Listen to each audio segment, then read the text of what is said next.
E aí, pessoal, tudo bem com vocês? Eu sou o professor Celso Ramos. Vamos para mais uma aula de biologia. Hoje nós vamos falar, pessoal, sobre gravidez e parto, tá? Quais são os principais eventos que ocorrem durante o processo de formação de um bebê? Então, a gente vai falar sobre os aspectos gerais do desenvolvimento em mamíferos. Vou falar, assim, o geralzão do que acontece nos mamíferos, tá bom? Depois a gente vai começar a falar sobre o desenvolvimento embrionário humano.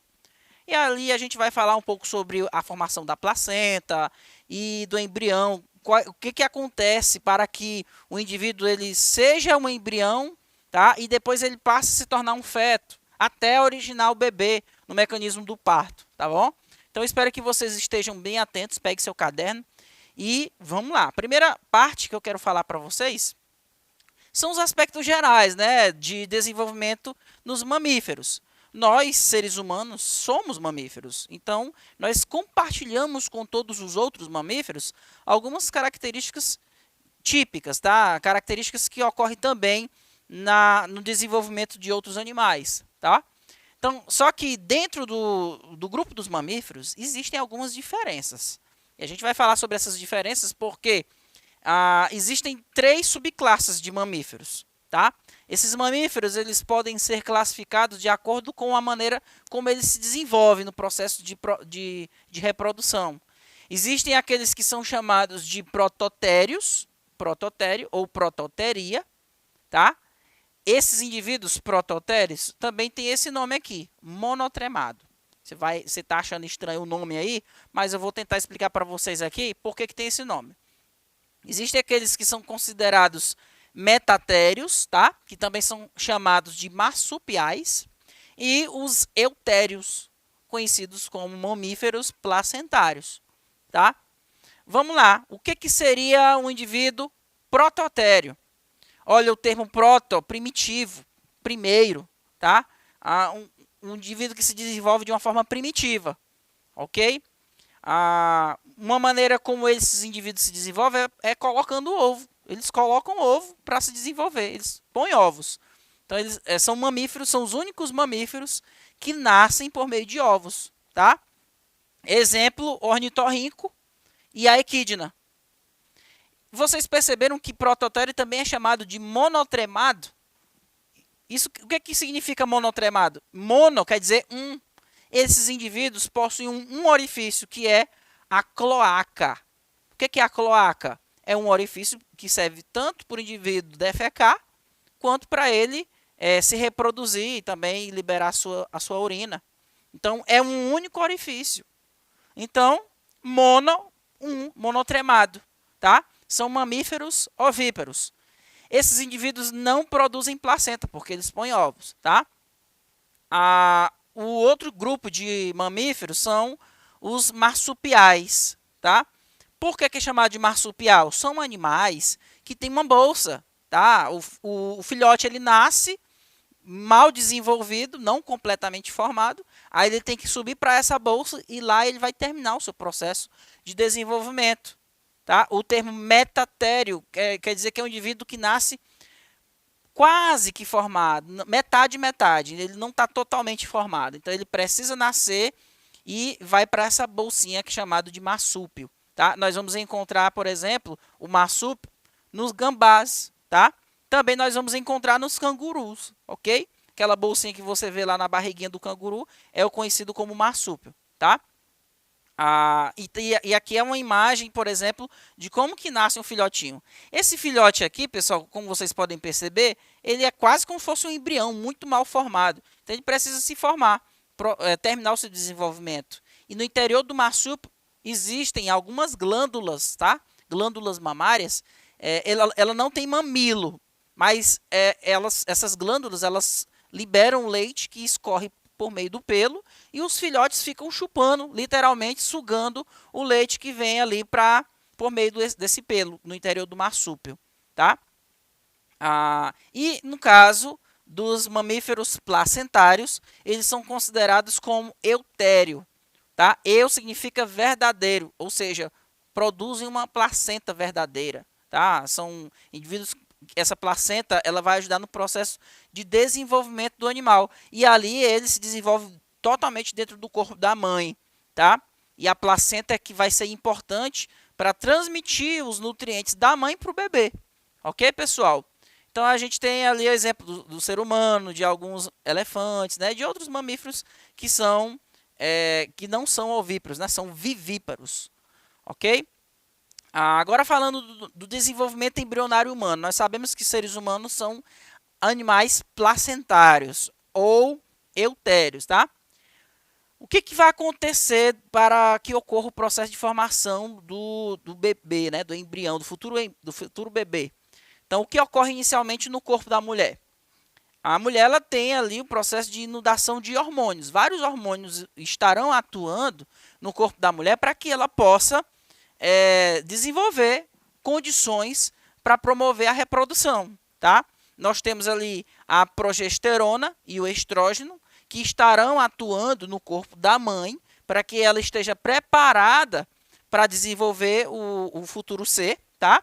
E nós vamos ter também hormônios sendo produzidos pelo feto, tá? Primeiramente pelo embrião e depois pelo feto. Quais são esses componentes hormônicos, né? Nós temos o HCG, tá? O que é o HCG? Esse aqui é o nome da HCG, tá? Hormônio gonadotrofina coriônica.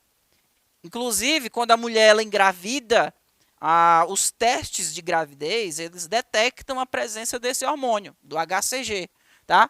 Tanto naquele teste rápido, que é utilizado a urina, quanto o teste ali que a gente faz o exame de sangue. Todos eles servem para detectar a presença desse hormônio que é produzido ali pelo embrião, tá bom?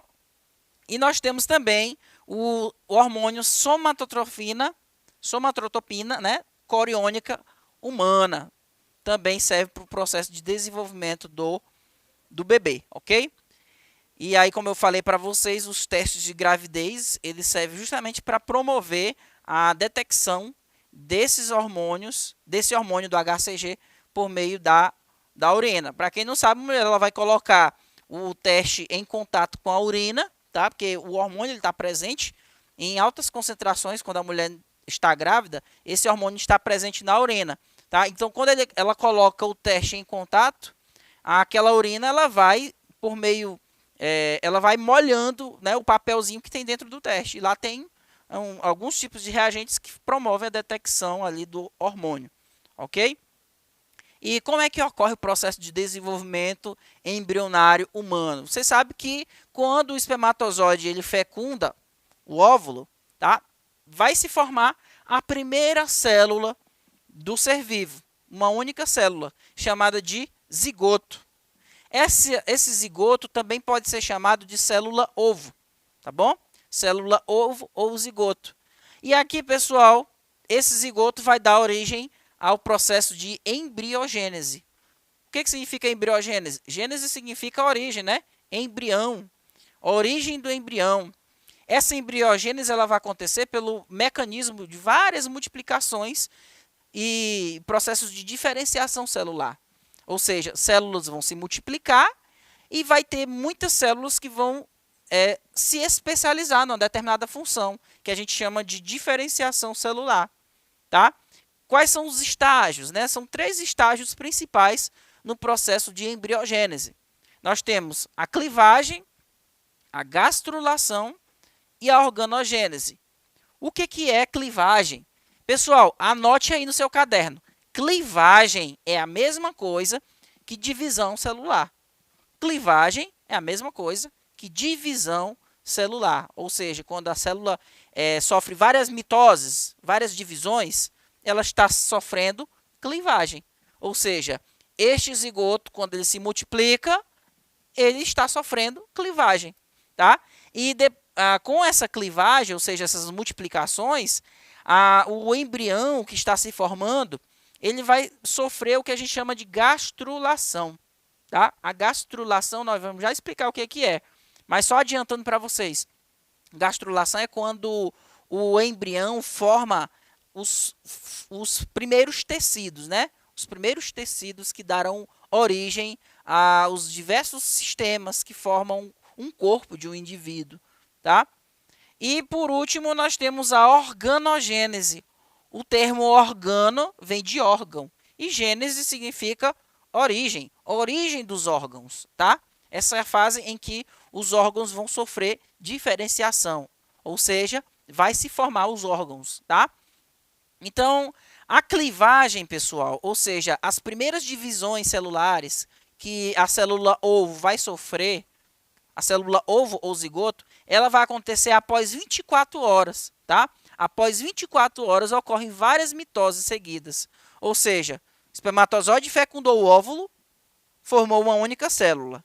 Dessa única célula, ela vai começar agora a sofrer algumas clivagens ou divisões depois de 24 horas, ok?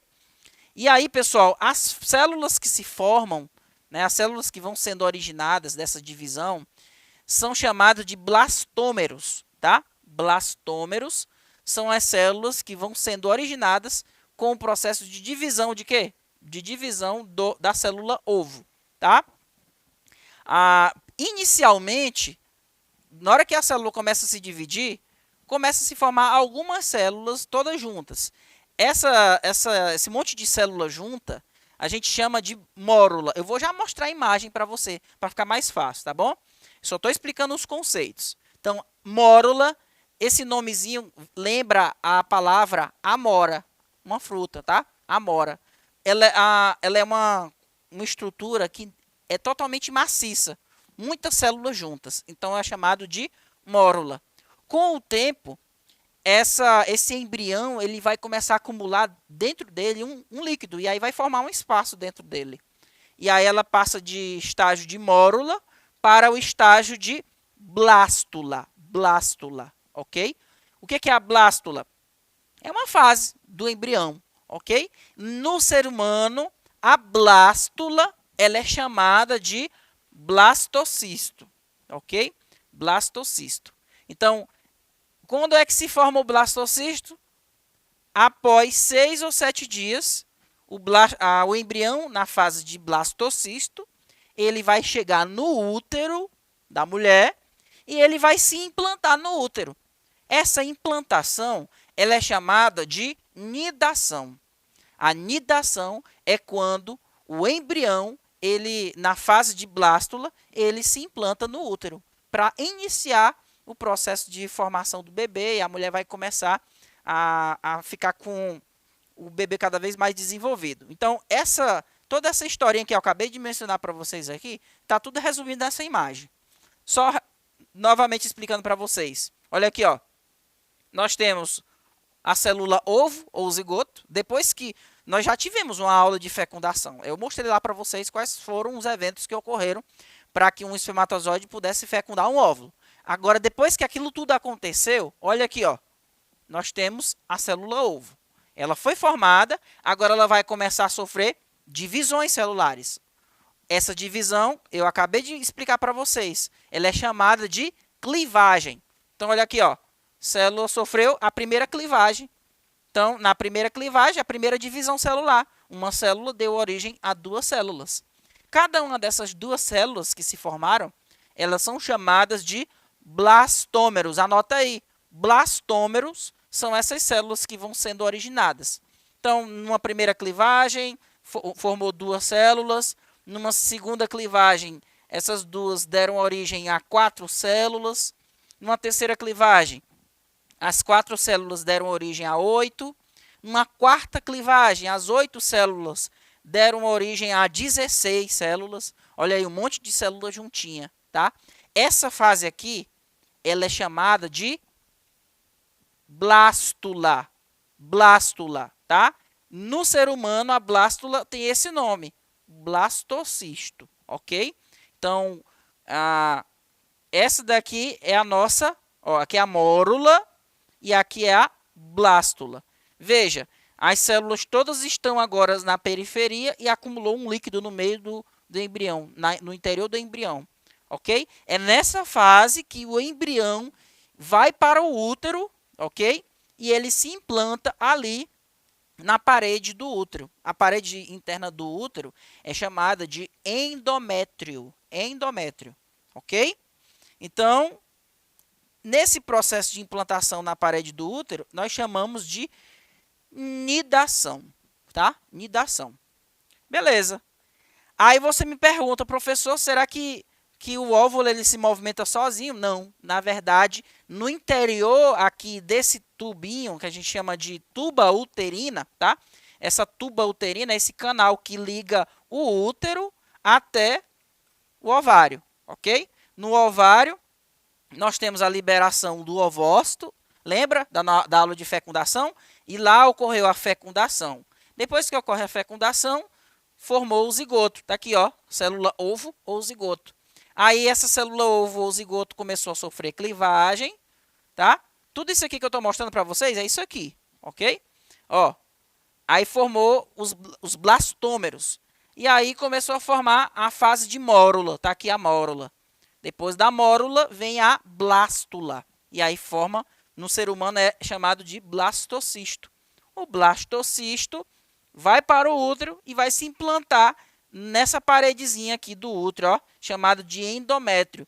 Lembra que a mulher, quando ela não é fecundada, ou seja, quando ela não tem um óvulo fecundado, todos os meses, tá? Na metade do seu ciclo menstrual, esse endométrio aqui, ele deixa de receber corrente sanguínea e, consequentemente, vai deixar de receber oxigenação, nutrientes. E aí o endométrio, não tendo a liberação, né? Não tendo o aporte de oxigênio, de sangue, né? De nutrientes, as células do endométrio vão morrer, ok? E aí ela tem a descamação e ela tem a menstruação.